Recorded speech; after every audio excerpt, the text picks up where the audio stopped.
Om Swastiastu, Assalamualaikum warahmatullahi wabarakatuh. Shalom, namo buddhaya, dan salam sejahtera untuk kita semua.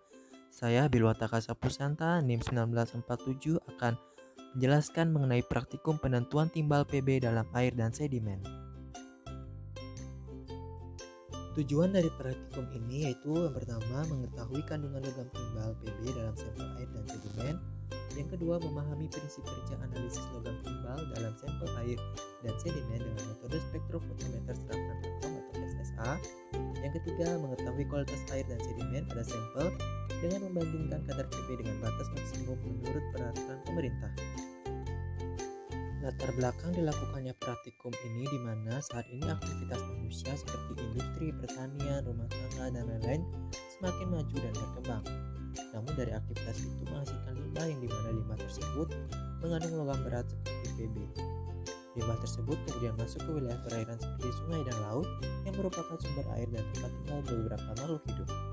Akibatnya, lingkungan perairan tercemar logam berat dan terakumulasi dalam sedimen. Tinjauan pustaka. Timbal atau PB merupakan salah satu logam berat yang sangat beracun dan tidak dapat dimusnahkan serta tidak terurai menjadi zat lain. Logam berat di lingkungan berasal dari limbah pertambangan, industri, pertanian, transportasi, dan limbah domestik yang tidak sengaja masuk ke perairan akibat minimnya pengetahuan pengolahan limbah. Berdasarkan Permenkes 416/Menkes/per/9/1990, nilai ambang batas PB untuk air bersih adalah 0,05 mg per liter dan nilai ambang batas PB untuk sedimen menurut Canadian Sediment Quality Guideline yaitu 35 mg per kilogram. Analisis kadar PB dalam sampel air dapat menggunakan spektrofotometer serapan atom atau SSA. SSA sangat cocok untuk mendeteksi kandungan logam PB dalam konsentrasi yang sangat kecil. PB dalam sampel dianalisis dalam bentuk ion dan sampel harus berupa larutan yang jernih. Alat dan bahan yang digunakan dalam praktikum ini yaitu alat yang digunakan adalah outlet, instrumen AAS, labu ukur 100 ml dan 50 ml, pipet volume, ultrasonic bath, Erlenmeyer 50 ml, kertas saring dan corong. Dan bahan yang digunakan ada sampel air, sampel sedimen, air suling, asam nitrat pekat dan 1%, reverse aqua regia dan PB nitrat. Adapun cara kerja untuk praktikum ini adalah sebagai berikut. Percobaan pertama, penentuan PB dalam air. Langkah pertama, disiapkan larutan sampel dan larutan belangko. Tahap pertama, diambil contoh air sebanyak 20 hingga 50 ml, kemudian ditambahkan 5 ml asam nitrat pekat. Selanjutnya dibuat larutan belangko dengan mengganti contoh air dengan air suling dan dilakukan sama dengan contoh air. Step kedua, disiapkan larutan standar PB. Ditimbang 0,0160 gram PB nitrat, kemudian dilarutkan dalam asam nitrat 1% sampai volume 100 ml sehingga diperoleh konsentrasi PB 100 mg per liter.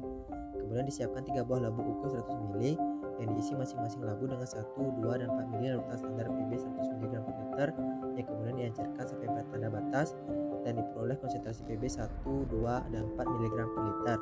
Kemudian diukur absorbansi masing-masing larutan standar dengan variasi konsentrasi pada panjang gelombang 283,3 nanometer. Selanjutnya untuk percobaan penentuan PB dalam sedimen. Step pertama, disiapkan 1 gram sampel sedimen yang kemudian dilarutkan dengan 10 ml reverse aqua regia.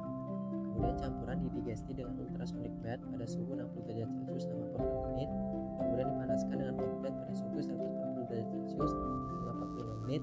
Kemudian disaring.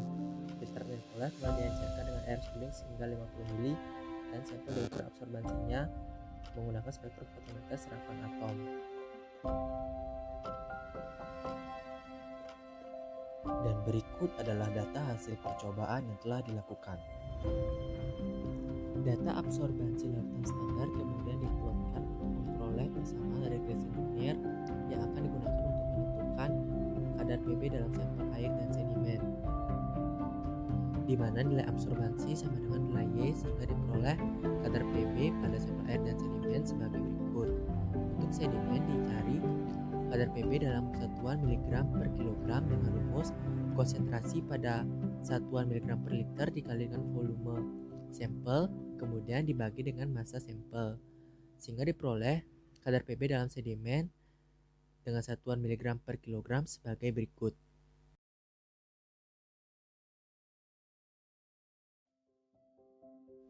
Pembahasan. Kadar PB rata-rata dalam sampel air diperoleh 0,4751 mg per liter dan kadar PB rata-rata sampel sedimen diperoleh 134,4668 mg per kilogram. Diketahui bahwa kualitas air pada sampel tergolong tidak baik dan sudah tercemar berat karena kadar PB-nya jauh melampaui ambang batas yang ditetapkan oleh Permenkes 416 tahun 1950. Kadar PB dalam sampel sedimen juga jauh melampaui ambang batas yang ditetapkan Canadian Sediment Quality Guideline yang menandakan material-material yang ada di sekitar perairan sedimen sudah tercemar oleh logam berat PB yang kemudian terakumulasi di dalam sedimen. Tingginya kadar PB dalam air dan sedimen dipengaruhi oleh lingkungan di sekitar perairan dan terdapat aktivitas manusia seperti industri, pertanian, transportasi, dan rumah tangga yang limbahnya ikut mencemari perairan tersebut. Kesimpulan dari percobaan ini adalah yang pertama, kandungan logam timbal PB di dalam sampel air sebesar 0,4751 mg per liter dan di dalam sampel sedimen sebesar 134,4668 mg per kilogram. Yang kedua, prinsip kerja analisis PB di dalam sampel air dan sedimen menggunakan AHS adalah dengan mengukur absorbansi masing-masing sampel dan kemudian hasilnya dibandingkan dengan absorbansi larutan standar. Yang ketiga, kualitas sampel air dan sedimen menunjukkan kualitas yang tidak bagus dan sudah tercemar berat karena kadar PB-nya jauh melampaui nilai ambang batas yang sudah ditentukan. Berikut adalah daftar pustaka yang saya ambil. Baik, sekian penjelasan dari saya. Sekian dan terima kasih.